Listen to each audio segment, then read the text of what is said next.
Up and down, round and round, up and down. Up and down, round and round, up. Apa itu magisterium gereja? Penjelasan dasar tentang makna magisterium sebagai kuasa mengajar resmi gereja Katolik.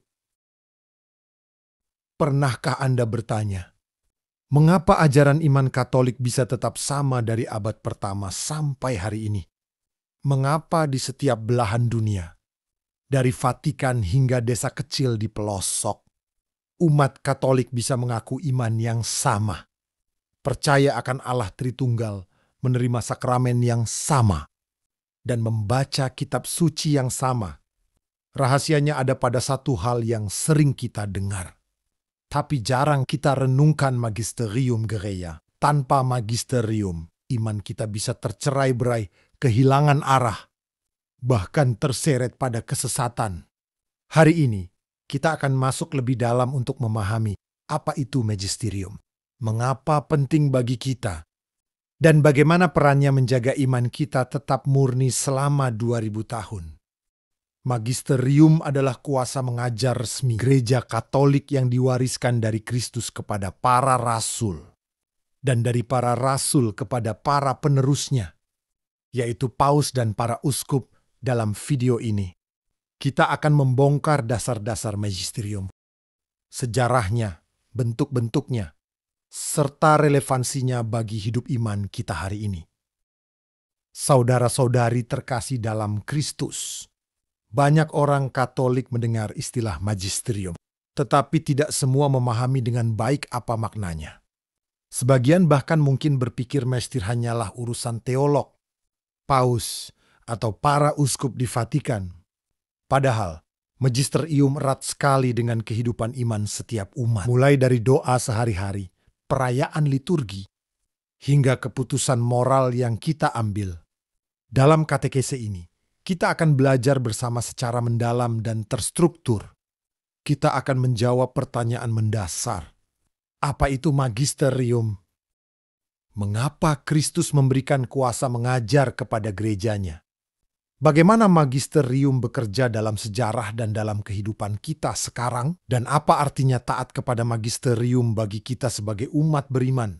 Mari kita masuki perjalanan iman ini dengan hati yang terbuka, agar kita semakin menghargai karunia besar dari Allah melalui gerejanya.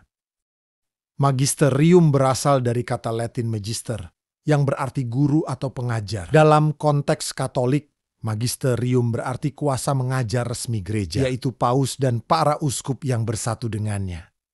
Tugas utama magisterium adalah menjaga, menafsirkan, dan mengajarkan iman yang telah diterima dari Kristus melalui para rasul.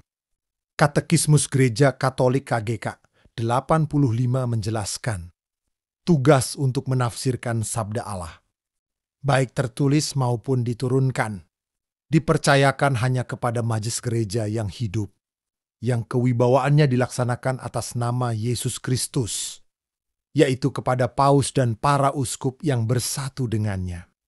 Jadi, magisterium bukan sekadar struktur birokrasi gereja, melainkan pelayanan rohani yang dijalankan dalam nama Kristus sendiri. Bab 1.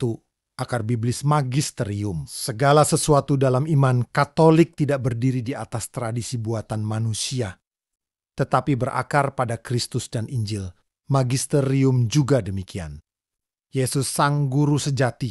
Yesus disebut sebagai guru rabi.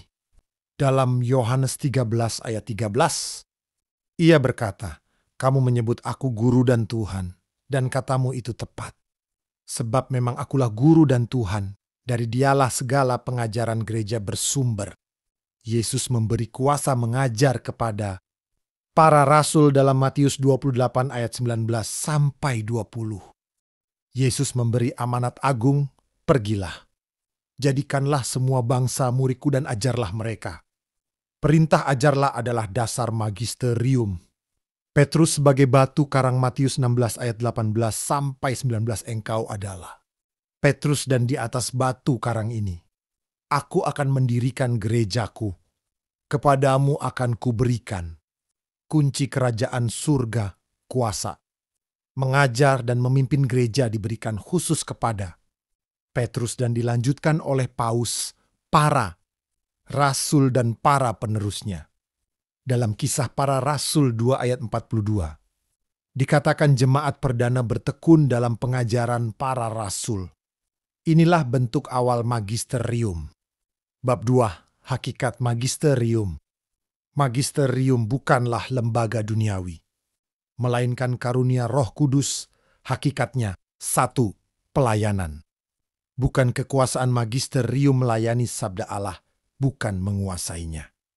KGK 86, magisterium tidak berada di atas sabda Allah, melainkan melayaninya dengan mengajarkan hanya apa yang diturunkan. 2. Infalibilitas. Tak bersalah dalam iman dan moral.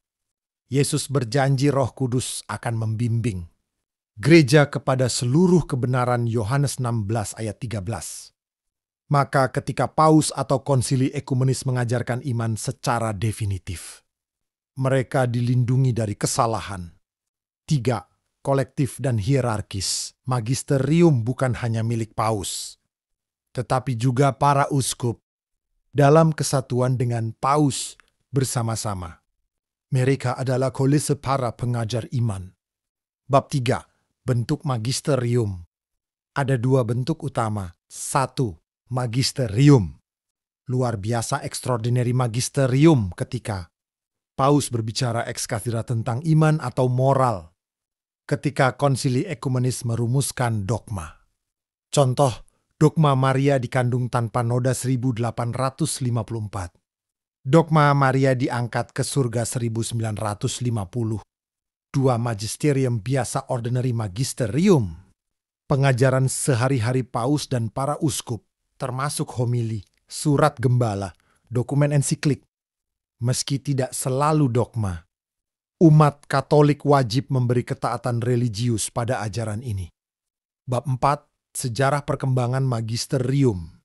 Abad perdana, para rasul meneguhkan iman melalui surat dan konsili lokal. Abad pertengahan, muncul konsili besar seperti Nisia 325, yang menegaskan Yesus adalah sungguh Allah abad modern. Konsili Vatikan Pertama 1870 menetapkan dogma infalibilitas. Paus, abad kontemporer, konsili. Vatikan kedua tahun 1962 sampai 1965. Memperbarui cara gereja mengajar agar relevan dengan dunia modern. Bab 5. Mengapa magisterium penting? Tanpa magisterium, setiap orang bisa menafsir kitab suci sesuka hati. Ajaran iman akan terpecah belah. Tidak ada standar moral yang jelas. Dengan magisterium, iman tetap satu. Gereja tetap setia pada Kristus. Umat mendapat bimbingan dalam menghadapi isu-isu zaman modern bioetika, HAM, sains, keluarga. Bab 6. Magisterium dan kehidupan sehari-hari. Magisterium bukan hanya urusan teolog. Setiap hari, umat Katolik merasakan buahnya. Liturgi yang seragam di seluruh dunia. Katekismus sebagai pegangan iman. Bimbingan moral dalam menghadapi masalah hidup. Jaminan bahwa doa-doa dan sakramen kita selaras dengan iman apostolik. Bab 7. Tantangan terhadap magisterium. Relativisme zaman modern, banyak orang menolak ajaran moral gereja. Penafsiran pribadi Alkitab, munculnya ribuan denominasi Kristen non-Katolik. Kritik umat Katolik sendiri kadang menolak ajaran magisterium. Namun, janji Kristus tetap teguh. Pintu gerbang. Alam maut tidak akan menguasai. Gerejaku, Matius 16 ayat 18. Bab 8. Sikap umat terhadap magisterium. Katekismus mengajarkan bahwa umat Katolik dipanggil untuk 1. Ketaatan iman kepada ajaran definitif. 2. Ketaatan religius kepada ajaran pastoral. 3. Doa dan dukungan bagi para gembala gereja. Ketaatan ini bukan buta, melainkan buah kasih dan iman. Sebab kita percaya Roh Kudus yang menuntun gereja. Magisterium adalah karunia Kristus bagi gerejanya.